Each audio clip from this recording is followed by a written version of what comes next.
नंदी की अटूट भक्ति। महादेव के सबसे प्रिय भक्त की कथा। बहुत समय पहले की बात है। एक महान तपस्वी ऋषि थे, शिलाद ऋषि। वे अत्यंत ज्ञानी, तपस्वी और शिवभक्त थे। उनके पास सब कुछ था, ज्ञान, सम्मान और तप की शक्ति। लेकिन उनके जीवन में एक कमी थी। उनकी कोई संतान नहीं थी। यह बात उनके हृदय को हमेशा दुखी करती थी। अंततः उन्होंने निश्चय किया कि वे स्वयं महादेव की आराधना करेंगे और उनसे संतान का वरदान मांगेंगे। शिलाद ऋषि घने वन में चले गए। वहां उन्होंने कठोर तपस्या शुरू की। दिन रात केवल एक ही नाम उनके मुख पर था, ओम नमः शिवाय। साल बीतते गए। ऋषि का तप और भी प्रबल होता गया। उनकी अटूट भक्ति देखकर एक दिन पूरा वातावरण दिव्य प्रकाश से भर गया। चारों ओर डमरू की ध्वनि गूंजने लगी। तभी भगवान शिव माता पार्वती के साथ प्रकट हुए। सुगंधित पुष्पों की वर्षा होने लगी। नंदी ने अपनी आंखें खोली। उनके सामने स्वयं महादेव माता पार्वती के साथ खड़े थे। नंदी की आंखों से आंसू बहने लगे। वे तुरंत भगवान शिव के चरणों में गिर पड़े। भगवान शिव ने प्रेम से उन्हें उठाया। महादेव बोले, हे नंदी, तुम्हारी भक्ति ने हमें अत्यंत प्रसन्न किया है।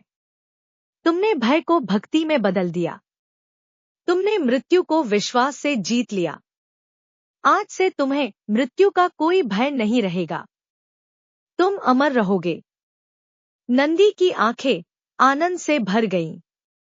फिर भगवान शिव ने उन्हें एक और महान वरदान दिया। महादेव बोले, आज से तुम मेरे सभी गणों के प्रमुख हो। तुम मेरे द्वारपाल हो और तुम मेरे सबसे प्रिय भक्त हो। यह सुनकर पूरा वातावरण हर हर महादेव के जयकारों से गूंज उठा। उसी दिन से नंदी केवल भक्त नहीं रहे, वे नंदी महाराज बन गए।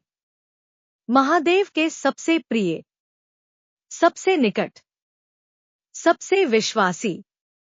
इसीलिए हर शिव मंदिर में नंदी महाराज शिवलिंग के सामने विराजमान रहते हैं। क्या आपने कभी सोचा है कि नंदी की दृष्टि हमेशा शिवलिंग पर ही क्यों रहती है?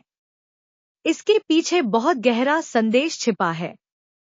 नंदी हमें सिखाते हैं कि सच्ची भक्ति वही है जहां मन, दृष्टि और आत्मा तीनों केवल अपने प्रभु पर केंद्रित हों। जब दुनिया मोहमाया में उलझ जाए, जब मन भटकने लगे, तब नंदी की तरह अपने प्रभु पर विश्वास रखो। अटूट विश्वास, पूर्ण समर्पण, निस्वार्थ प्रेम, यही नंदी का संदेश है। नंदी केवल एक प्रतिमा नहीं है, वे विश्वास का प्रतीक हैं, समर्पण का प्रतीक है और अटूट भक्ति का जीवंत उदाहरण है। जो भी सच्चे मन से महादेव को पुकारता है, महादेव उसकी पुकार अवश्य सुनते हैं। बस भक्ति नंदी जैसी होनी चाहिए। हर हर महादेव। अगर वीडियो अच्छी लगी हो तो लाइक सब्सक्राइब जरूर कीजिएगा।